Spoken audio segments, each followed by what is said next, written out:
Welcome back to the Unfiltered Fix, where we go all in on the hottest trends, treatments, and breakthroughs in aesthetics and wellness. I'm Megan Sharpe, Chief Operating Officer at Zen Regen, co-founder of Givome, a licensed esthetician, and a health coach. Today, we're diving into a topic that affects millions and hits close to home for so many of us: hair loss. But don't worry, we've got the ultimate expert in the house, Dr. Cindy Chambers. Good morning, Dr. Chambers, and thank you so much for hopping on with us today. I love chatting with you, and as always, you're the one that I go to for all of my information. So I'm very excited to have you on today. Awesome. Thanks for having me.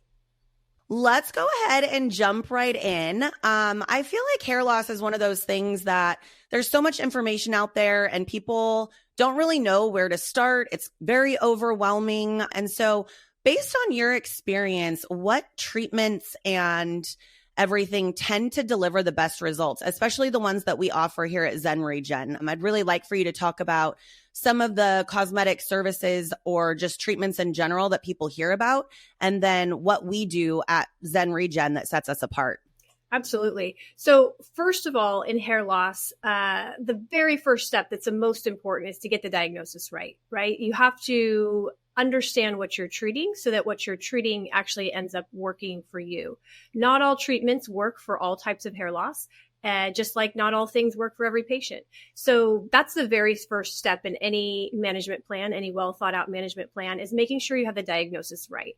It's important to go to someone who knows how to diagnose alopecia, is very familiar with it, and is comfortable with a variety of treatment options. So in general, I tell people alopecia is just a generic word for hair loss. If you have hair loss, you have alopecia. It's just, what type of alopecia do you have?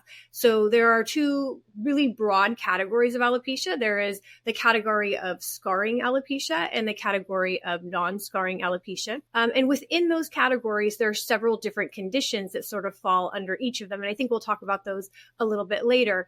But it's important to kind of look at all of our options that are available and make sure that we are targeting the underlying process. Because if we're not targeting the cellular process that's leading to that type of hair loss, we're not going to get the results that we're hoping for. And in fact, it can be a little bit counterproductive. If you have a scarring alopecia and you're not treating that inflammation, that scarring alopecia will continue and you will continue to lose hair and eventually scar down and not be able to grow hair back. So it's important that we have the right diagnosis early on and that early intervention is utilized so that our long-term results are optimized. So that being said, there are a number of treatment options out there. You know, we have everything from topical therapies, which I think are sort of a must for everyone. If you're having any sort of hair loss, topical therapies, a variety of things, over-the-counter minoxidil, various compounded prescription medications that can be used, even some botanical treatments. I know Givome makes a really great botanical topical hair serum that can be used with pumpkin seed oil and bringarage. But there are a number of topical things that can be used, either botanical or prescription-based, and that's a great first start. Then there are oral things, typically pharmaceutical agents or supplements. Supplements are very helpful for a lot of people. There are a lot of good supplements out there. There are a lot of not good supplements out there. So it's important that you go to someone that knows what they're doing, that maybe had a dermatologist or somebody that's really familiar with the hair cycle, be a part of that formulation process. And then in terms of the pharmaceutical agents, you know, there's various things that we'll talk about a little bit later in the podcast. But basically, these agents are employed to thicken the hair, to reduce shedding, to essentially bring more micronutrient vascularity to the hair follicle. It sort of reduce some of the hormonal aspects that are leading to hair loss in some cases. And then you have what's called procedural. So that's our sort of our last bucket, the procedural type things. So within that procedural bucket, there are things like laser hair restoration, and we do some of that at Zen Regen, which is pretty phenomenal. We'll talk about that in a minute. There are injectable things like PRP or platelet-rich plasma that nourishes the follicle and provides growth factors, essentially the things that kind of stimulate the hair follicle to grow a little bit more. And there are other things like laser caps, red light therapy. Those things are helpful in some ways. They basically bring a little bit of nutrient value to the follicle and help stimulate just the blood flow and the ability to grow a little bit more. So under all those, we basically tailor a treatment program to the individual patient based on the type of hair loss they have and their needs. And it's not going to look the same for everybody. It's going to be a little bit different, but we do have a number of options. It's really exciting now that we have things that we didn't have even just 3 or 4 years ago. So, it makes us very excited to help people with hair loss these days. Yeah, that's wonderful information. And it is really important to approach it from all aspects. I mean, we definitely talk about that all the time. Can you talk about how effective they are when combined and what kind of outcomes our patients can expect from these advanced treatments? Absolutely. I think combination therapy is almost always the way to go. There's really no one quick fix for most things in life, unfortunately, despite, what's often pushed online and in various mediums. Oftentimes you have to approach things from multiple angles, right? So the physiology of hair loss is multifactorial, meaning that there are a number of different things leading to it. You might have a hormonal aspect. You might have a vascularity aspect. You might have inflammation contributing. And if we don't address each of those things uniquely, you're not really hitting the whole picture, and you're not going to get the result that you're hoping for. So almost always, if a patient is on board, we try to do a couple of different things. So to have a sort of more holistic approach and treat things from multiple angles, you will get much better outcomes doing that. It is slightly difficult to study when you have many things part of a regimen, because inherently studies are built to evaluate one thing at a time. But sort of anecdotally and through thousands and thousands of patients, dermatologists across the country, it's well known that if we combine things, you're going to get a synergistic effect in their outcome and in the way they work. So talking about studies, Dr. Chambers, you had mentioned that they're normally looking at one thing at a time. And I know one of the devices that we utilize at Zen is the Fotona Dynamis. Can you talk a little bit about that laser technology and why you specifically chose to bring that into our clinic versus other modalities? Absolutely. So the Fotona is a remarkable device. It does a number of things, but one of the very cool protocols or features of the device is for hair loss and hair restoration. It uses what's called a smooth mode, which is unique to this particular company. Fotona has been around for 60 years now, and one of the largest and oldest laser companies in the world, actually. And basically what it does is it smooths out this beam of erbium. So almost every other laser company in the world uses erbium as a fractionally ablative or ablative technology, which is creating holes and essentially little wounds in the skin to stimulate cellular turnover and rejuvenation. In this particular mode, it smooths out that beam and provides sort of more of a deep heat energy that pulses a little bit down deeper. And what that does is it brings that heat and stimulates the follicle, the base of the follicle to grow, to thicken, and then more vascularity will come, which will bring more nutrients, will support that hair follicle in the future. So it's super exciting technology. It doesn't require any downtime. It's relatively tolerable, easy to do sort of in a series over time. If someone's looking for something that is non-invasive, it's a great option. We also often, as you mentioned, with combining therapies, we often combine it with injections of PRP. I think we've had just absolutely outstanding results doing that. Typically, people are going to be getting, maybe a laser therapy every couple of weeks and the PRP every month. We do that for about 3 months. So maybe 6 laser treatments and 3 PRP sessions, and we'll alternate.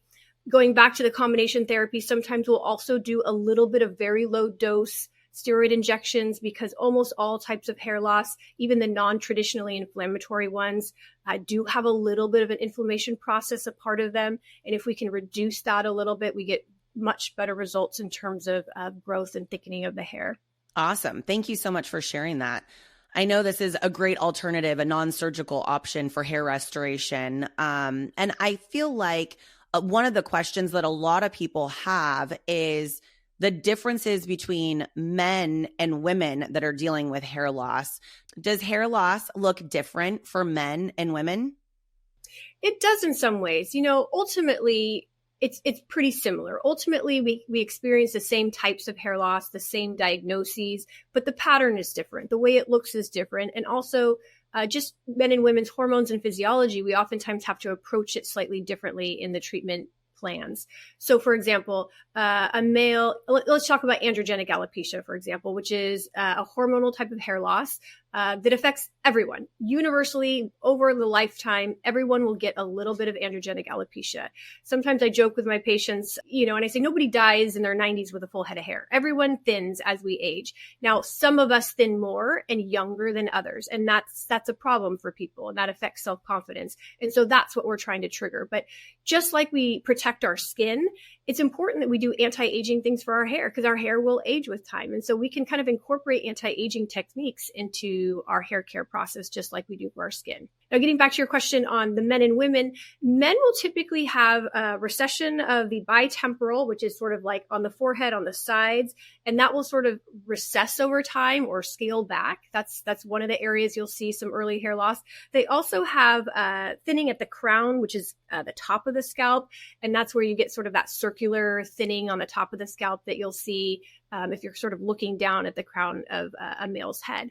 Women with androgenic alopecia, it's kind of the same sort of thing, but it tends to look a little bit different. They'll get widening of the part. So women that have a central part, for example, instead of being a straight line, it might be a little bit wider, maybe, an inch or even wider than that. And then they'll just have sort of diffuse thinning throughout the top of the scalp and a little bit of recession at the frontal. But oftentimes it's just a slightly different picture for men and women on the way it appears. And a lot of times women, there's this understanding that women don't bald the way that men do, and they certainly do. And we certainly need to address that early on so that by the time it becomes really apparent in their maybe 50s, 60s, 70s, we're already sort of proactively managing that and reducing the amount of shedding and that sort of thing later, because it's absolutely devastating for people when I see them and they come in and they're so thin that you can see their scalp everywhere. It's a really tricky thing, and it makes it a lot harder to treat that late in the game. Definitely. And we'll chat about that here in just a second. And I know that hair loss isn't anything to joke about, but I do kind of jokingly say that as we get older, we gain hair in places that we don't want it and we lose it where we want it. So it is frustrating. It's one of those things that we're always chasing, right? Yep, absolutely. Yeah, you start to gain here on the chin for women and, sometimes other places on the body and lose it up top. Yeah. And that, that type of change over time is really more of the hormonal changes that happen with hair loss. So that's more of the androgenic process and the hormonal processes of aging, basically. Definitely.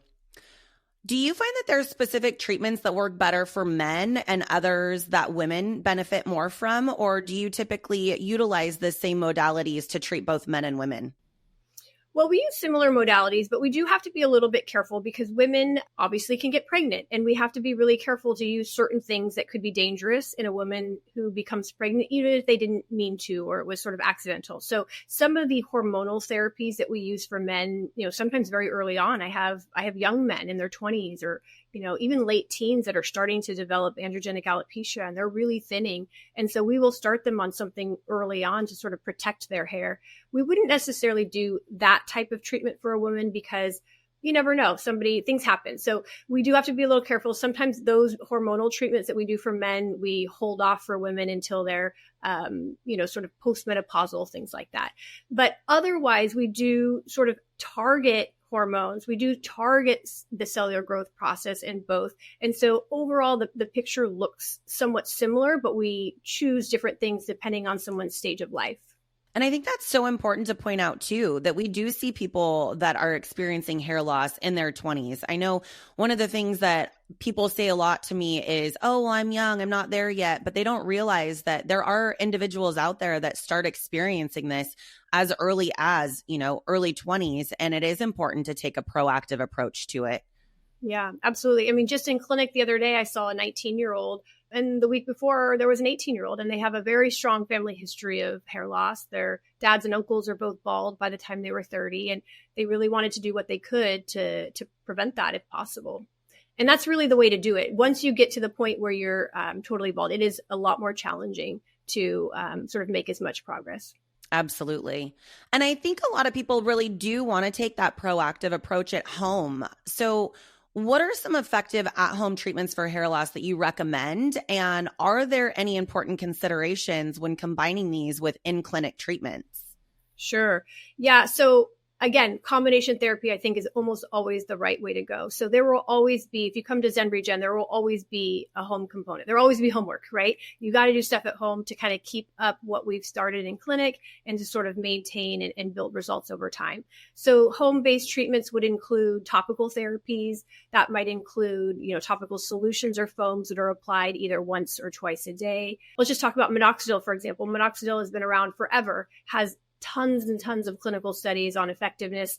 It also shows, 50% thickening of hair shafts, even some darkening actually has been noted lately, but it works. It's messy. Yes. And that's oftentimes a complaint that we get, that it's messy. So sometimes I'll tell people, just use it at night. Use it at night, especially if you're going to shower in the morning. You don't need a lot. You really just need to kind of get it on the scalp itself. And other people kind of have this complaint, well, I don't want to use topical things because I'll have to use them forever. And I see this, I've heard that there's blogs out there that say this, that, if you stop minoxidil or some of these topical things, you're going to get much worse.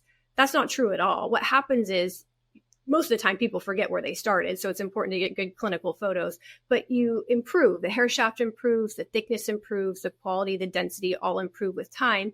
And if you are going to stop that medication in the future, you slowly drift down back to where you would have been otherwise, because the same underlying processes, the hormonal changes, the things that are happening to the base of the follicle are still happening over time. You're just kind of like shutting it off. You're like pushing the valve to make it stop during the time you're treating.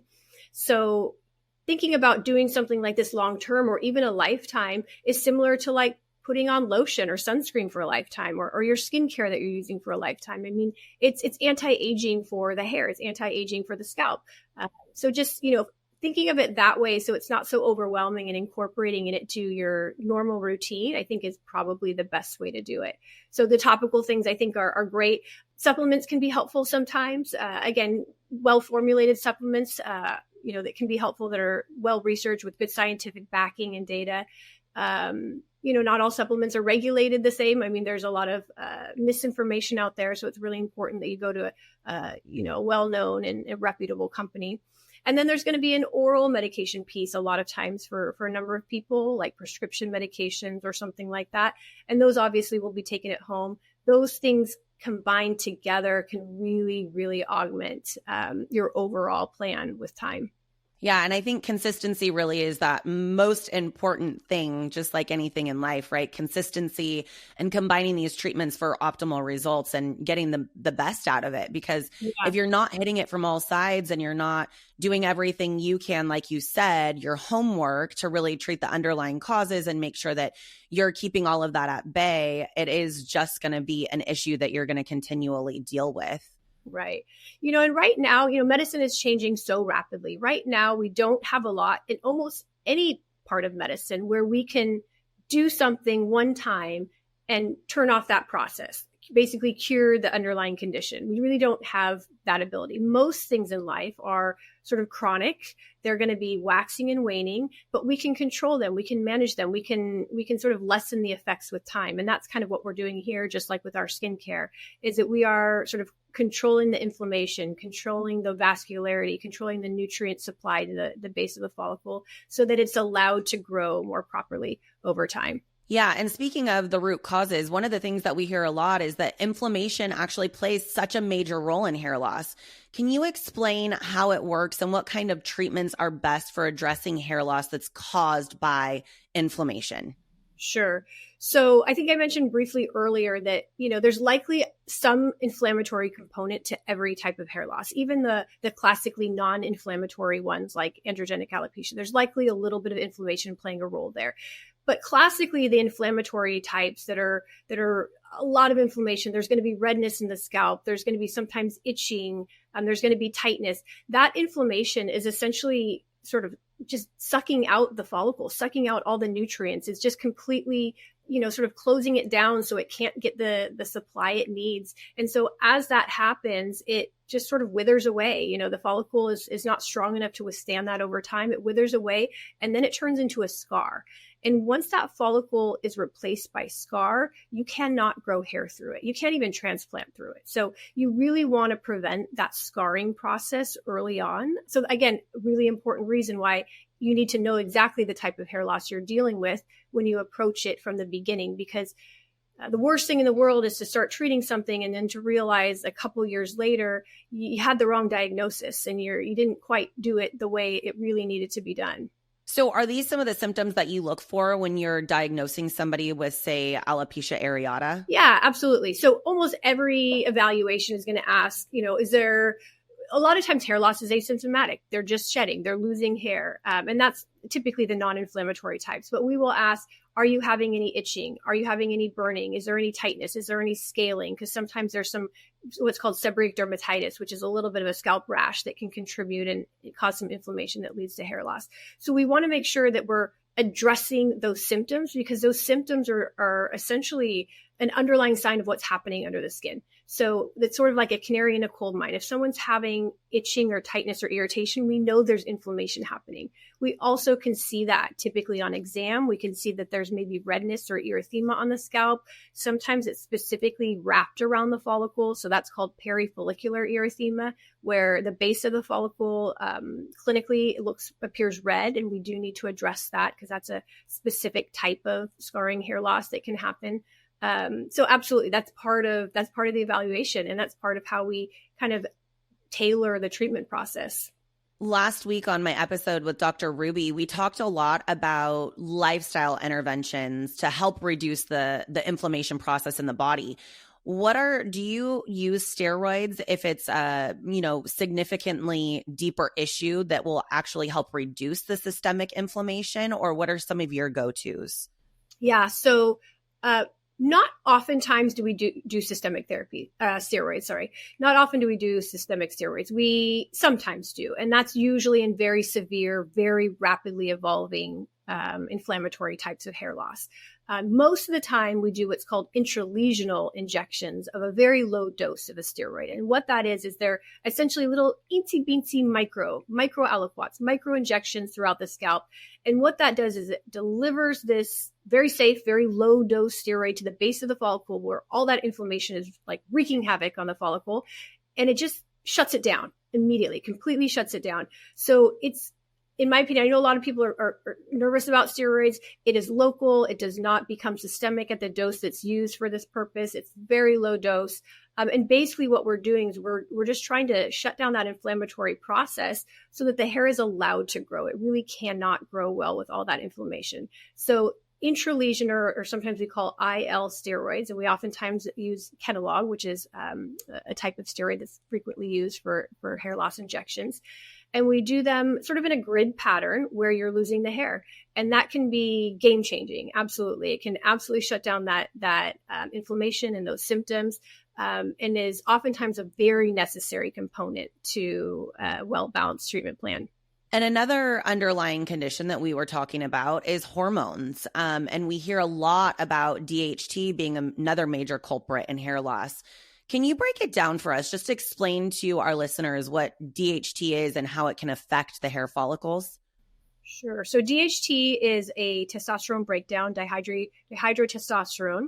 And this particular molecule likes to sort of go in and squeeze out the nutrients at the base of the follicle. It kind of reduces the blood flow. It sort of squeezes down the diameter of the base of the follicle. So it's not allowed to get the nutritional value it needs to essentially survive. And this can happen for both men and women, even though this is a testosterone byproduct or end product.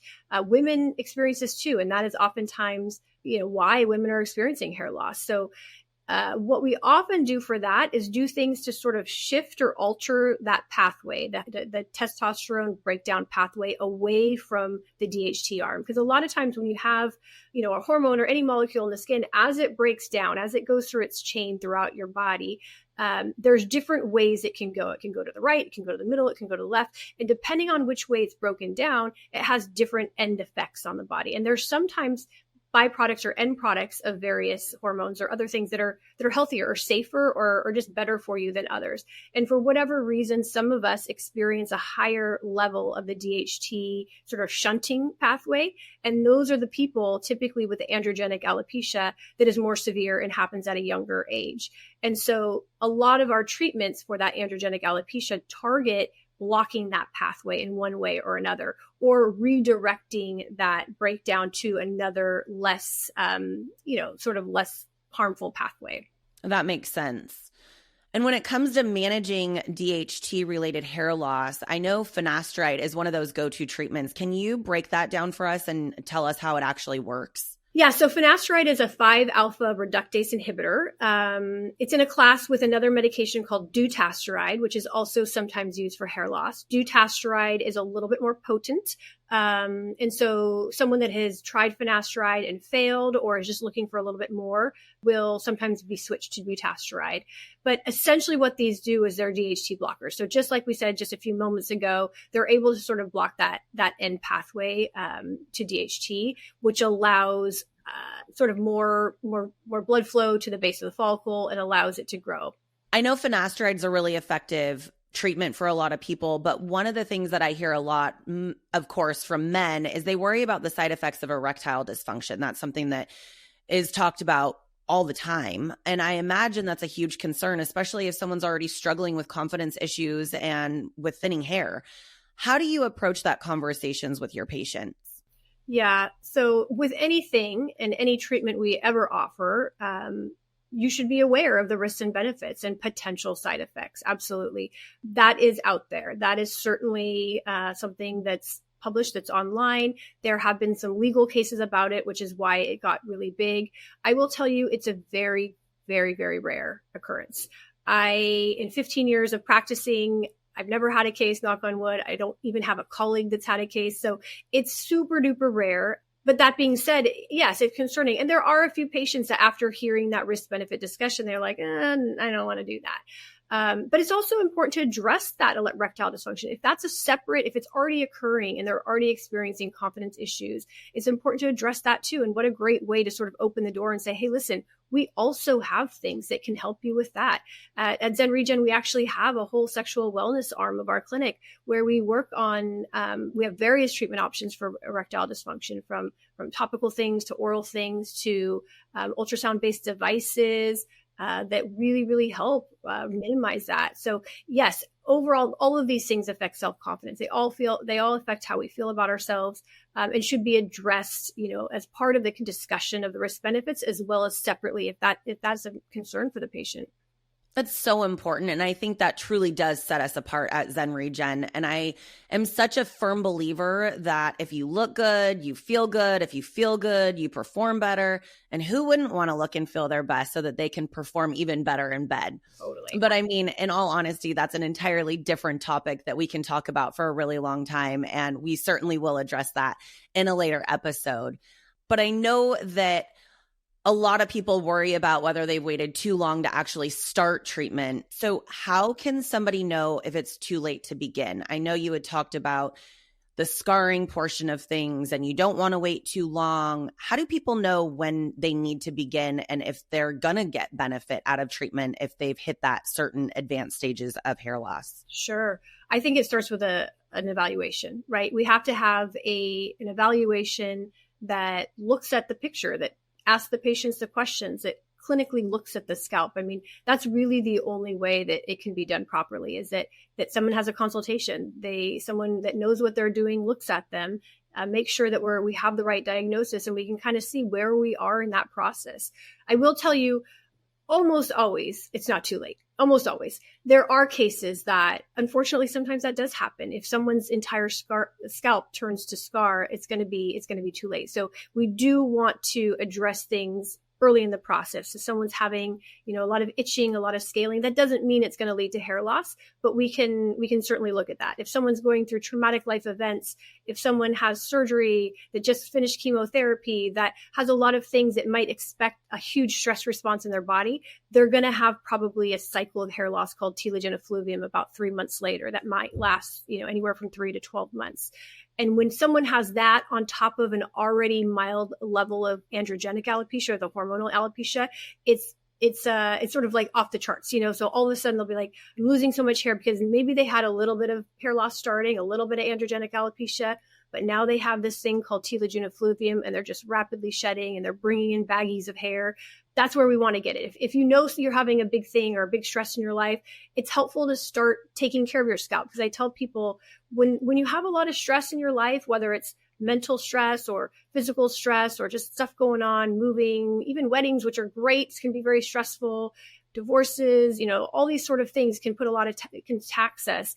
If we, during that time, your body sort of focuses on what's important to keep you alive, right? It's not so much worried about your hair, your skin, or your nails. It's like the least of its worries. So it's working on getting blood flow to your brain, your heart, your kidneys, that sort of thing. And so without that nutrition, without that, sort of blood flow to those areas, they don't get what they need to properly grow. So a lot of times they sort of shut down, they slow down. You're going to have, changes in your nails. Typically, you're going to have changes in your hair. You're going to have shedding, but that process often takes a couple of months. So people will say, I had this thing happen a while ago, and then 3 months later, they just start to shed, and that continues. So that's usually when we want to intervene if possible. But I think it's always important to just come get evaluated, because most of the time we can make a difference. Most of the time we can do things that help grow the hair for sure.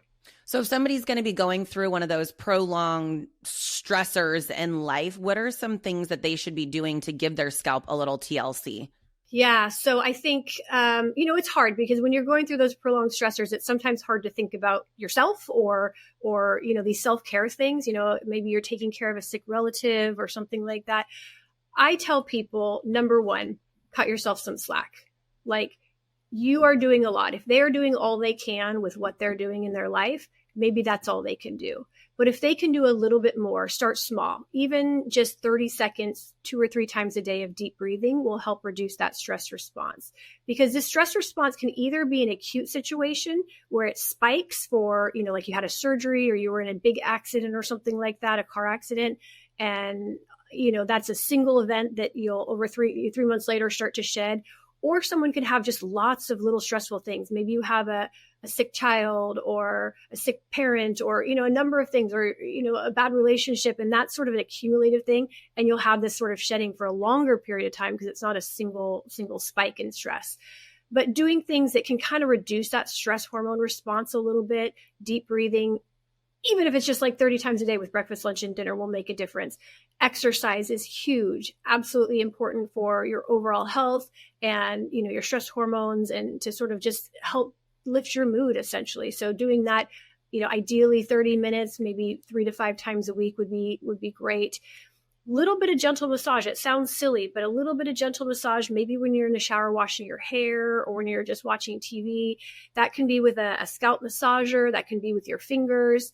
Sometimes they actually have these massagers now that have LED red light part of them. And they also sort of, while you're doing it, sort of release a small amount of serum. So if you have a great hair growth serum, like the G-Bone one, you can get these scalp massagers that have red light with them, which can help a little bit with vascularity and blood flow. And they have a little bit of the serum, and you could just sit and massage it while you're waiting or watching TV.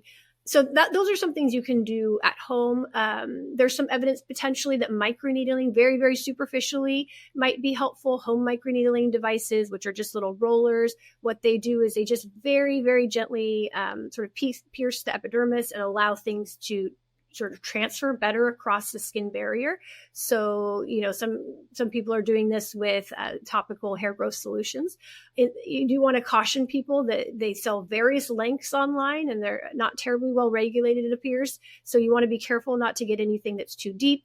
I think, honestly, 0.2 or less is just fine. Just a tiny little bit of piercing to allow things to penetrate. The other caution on that I'd want to make is that not everything is meant to go deep down. And so you have to be careful about what you're putting on the scalp, and that it's going to be a higher potency of what you would have put on not doing that. So those are little caveats there.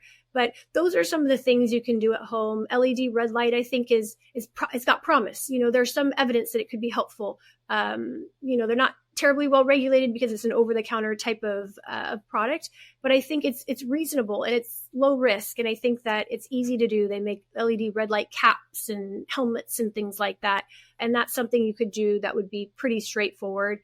Taking a supplement, a well-developed supplement, could be helpful too. So those are things that I think you could do at home. If you know that there's something coming up that wouldn't take a lot of time, that wouldn't sort of add stress to your life, that would be very, very helpful. And then we have other patients that they sort of proactively know, and they'll come in and they'll say, I'm going to have PRP injections, or I'm going to do the Fotona laser X restart a couple of times because I got this stuff going on and I know it works. I've done it before and I want to do it maybe 3 months after this is happening, after I have surgery. And that just sort of prevents, that loss from happening. Self-care is such an important part of life that I feel like many of us, we're always the last to take care of ourselves. And I know for me, when you get busy, it's really hard. One of the things that I do is I will actually set reminders on my phone to remind myself to take a break, to do some deep breathing. And I'm sure you are even busier than me with 4 kids. What are some practical tips that you use in your daily life to remind yourself to focus on yourself for even if it's just a few minutes out of the day? Yeah, I think you're absolutely right. I mean, 4 kids, multiple businesses, lots of things going on. I actually have to schedule it in like it's a meeting. So I will put it in Google Calendar, or I'm a list person. I like lists. I like written lists. I like, digital lists. So we'll have lists to do. I have even a calendar that I carry. But I think it is really important to sort of intentionally, there has to be intentionality about that, intentionally plan it into your day. Once you start to do something over and over again, I think somewhere between 14 and 21 times, 21 days in a row, it becomes more of a habit, right? In the beginning, it's very easy to do things once or twice. And that I think happens with a lot of us. That's why the gyms are always so packed right after New Year's. Everybody's sort of like, yep, I'm going to get healthy. And then by February, they're empty again, right? For the most part. So, I think once you've sort of committed to like that 21-day cycle, it's going to be much easier for your body. It expects to do whatever it is you've set out to do. So whether that's waking up in the morning and just starting with 30 seconds of deep breathing, whether that's, going for a run as soon as you wake up in the morning, whether that's having your supplements that you want to take right by your toothbrush, because most of us don't forget to brush our teeth, things that are intentionally done so that it becomes just part of your routine. It's not difficult because it's really hard when we're busy to add more things, right? So adding things that are built into the schedule that just become part of, kind of the way you do things, part of your work day, part of your just normal life. Thank you for sharing. And I love that tip about putting your supplements by your toothbrush. I do the same thing. Or I keep them in my cabinet where my protein shakes are so that I remember to take them. And I also feel like this day and age, everybody's so focused on that quick fix. So when it comes to hair loss, I feel like a lot of people instantly go to hair transplant. And I think that there is definitely a place for that for a lot of people. And I know that at Zen Regen, we focus a lot on non-surgical treatments. So when do you recommend your patients, or how do you help guide them through that process on which direction to go, surgical versus non-surgical? Yeah. So as always, when we do a consultation, I think it's really important to outline all of the options for a patient. We are never one to omit things that we don't do. So let's just say hair transplant, for example, since we're talking about hair, is a valid treatment option for hair loss, right? We wouldn't not discuss that in someone's initial visit just because we don't do it. So I think it has to be part of that initial discussion. I think that certainly it's kind of a bigger deal. It's very, very expensive. The newer versions, I know some people are flying to Turkey for these things and various places. Hair transplants previously were, a little bit more barbaric. They would sort of cut this large sort of area from the back of your scalp and you'd have a big scar there and then they'd sort of transplant. Now there are some robotic options, which are very, very cool and they can be effective. But I will tell you, I know a couple of hair transplant surgeons and they're still going to want you to do all the things we do. Even though you got a hair transplant, you still have that underlying process going on that caused you to lose hair in the first place. So they don't want to transplant your hair and then a few years later have you lose it again because you're still having, that hormonal changes, you're still having those sort of normal aging changes. So most of the time people with hair transplants will still be on some of these topical and oral things. They'll still maybe get PRP. They'll still maybe do some laser therapy. So it's not mutually exclusive. I would say most of the time, most of our patients aren't ready for a surgical option. And so I think that's where we started. But if someone is quite advanced and they are ready, I think it's a great option. And we always want to sort of keep that on the table for people. And I think that's so important. One of the things I was actually just talking to one of my friends about the other day was the difference between surgery versus non-surgery. And we were talking about risk versus reward and cost versus benefit, right? I think when you break it down like that, it puts things a little bit more into perspective. And one of the misconceptions that this friend of mine had was that if they just do a hair transplant, it's a end all be all. Like they never have to do anything after that.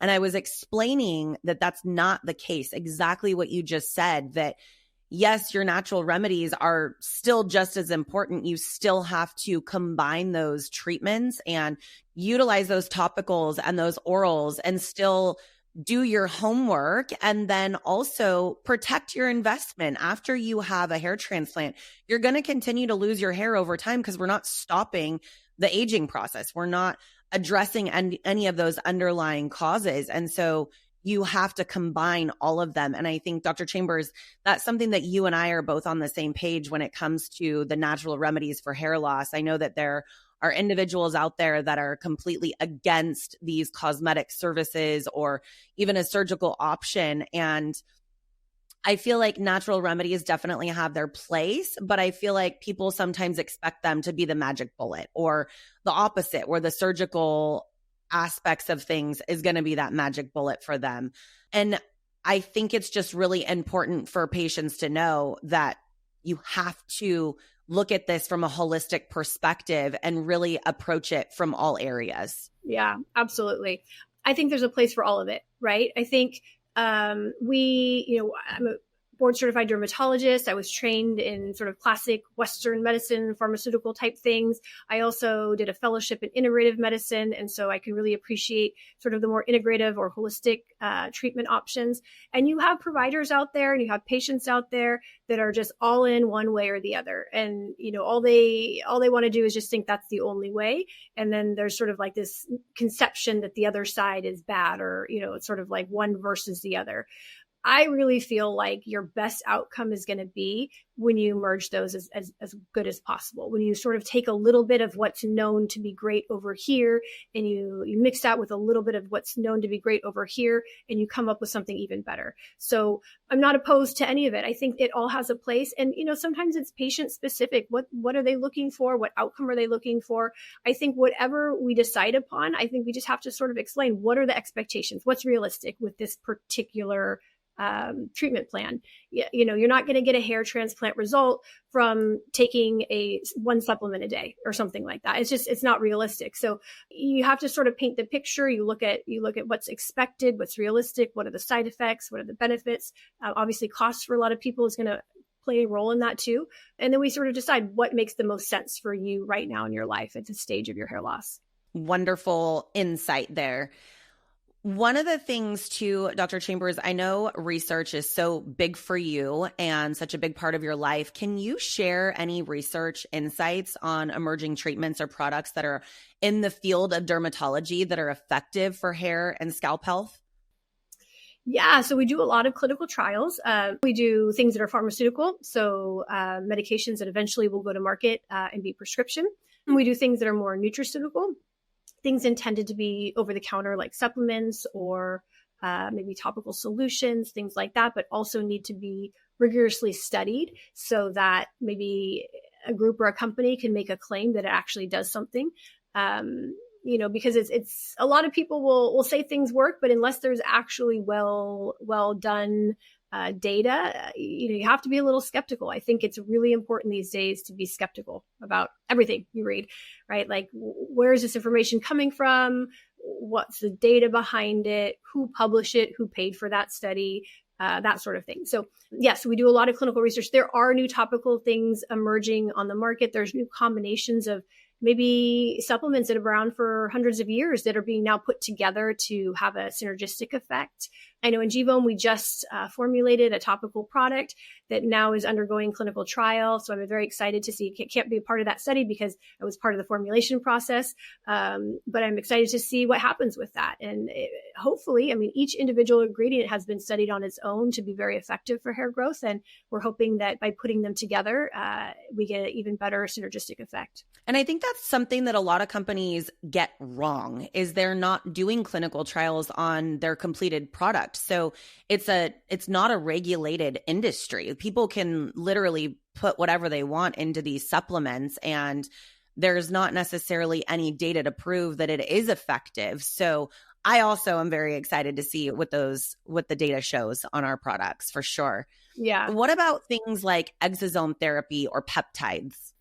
Yeah. So I think this is a super exciting area of medicine. Also, I tend to be a nervous person, and I'm a little nervous because it's not terribly well approved by the FDA yet. And, there's a lot of things out there that is not yet well regulated. And so I think in this sort of area, I think it's very exciting, but I do feel like we need to slightly proceed with caution until we have some better data, because I think a lot of the things that are being pushed right now are being pushed sort of through back channels that are not yet well studied.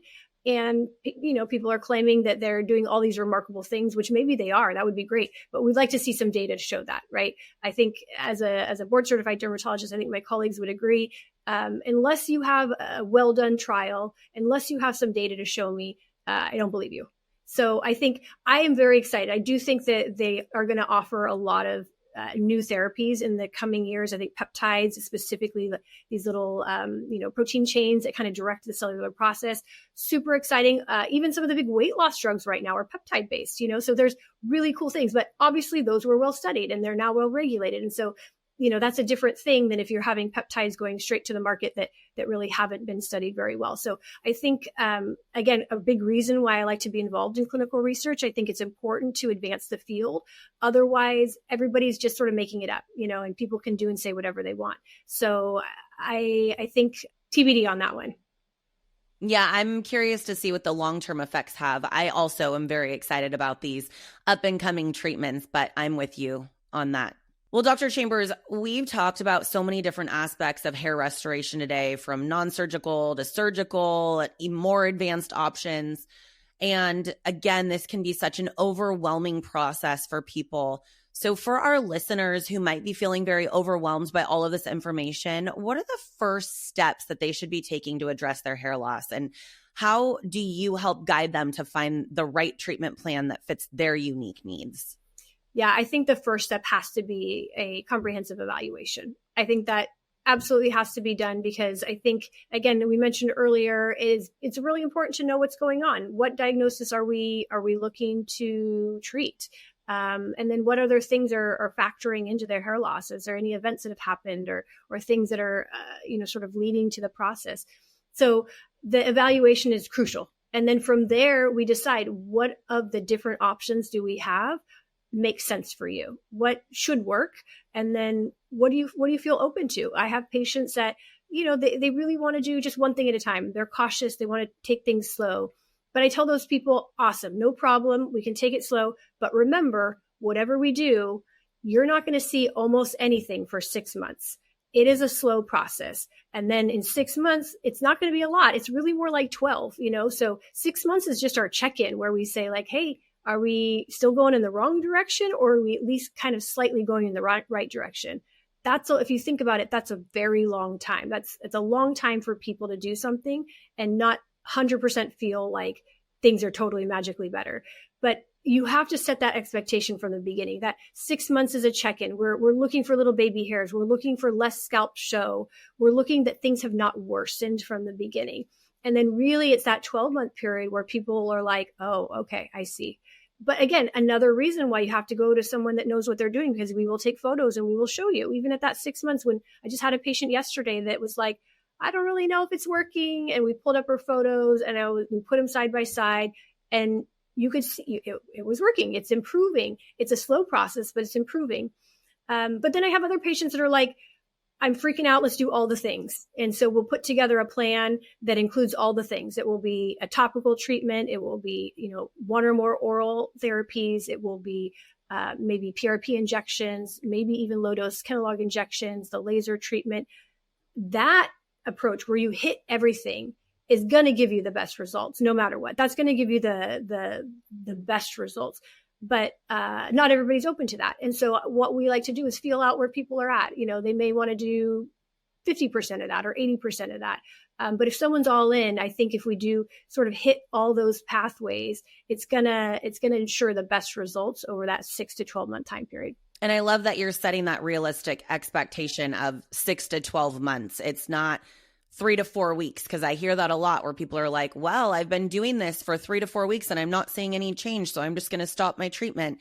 Yeah. It doesn't work that way. So I appreciate that you are just making that point that you have to be consistent and you won't see big changes for 6 to 12 months. It is a process. Yeah. And I tell people, as long as you feel comfortable that the people that are treating you, the provider, the person's treating you knows what they're doing, trust the process. If we have these things in place, these are the most well-studied, the most sort of well-documented therapies that are available, right? And so if we do all the things that I just mentioned a moment ago, there are no other things, other than maybe, a hair transplant, if that's where they want to go. But that sort of covers all of our bases. And you just have to trust that it's going to get you there. But you have to be patient. All right, Dr. Chambers, thank you so much for sharing your expertise with us today. Can you tell people how to find you if they're interested in learning more about hair loss treatments? Where would they go to find you? Yeah, you can find me at Zen Dermatology or Zen Regen, zendermatology.com. And I'm open to do comprehensive consultations, and we'll talk about it. Perfect. If you're ready to go a little bit deeper, don't forget to subscribe to my YouTube channel to watch today's episode and follow me on Apple and Spotify so you never miss one. If you're looking to book an appointment with Dr. Chambers, we've got the booking link in the show notes, along with a link to Gvome's hair and nail support supplement, our Pro Collagen, and other information about Zen Regen for those of you wanting to give your hair health an extra boost from the inside out. Stay tuned for next week, where we'll jump into more exciting information and another episode full of unfiltered insights. Enjoy your day, and I'll catch you next week.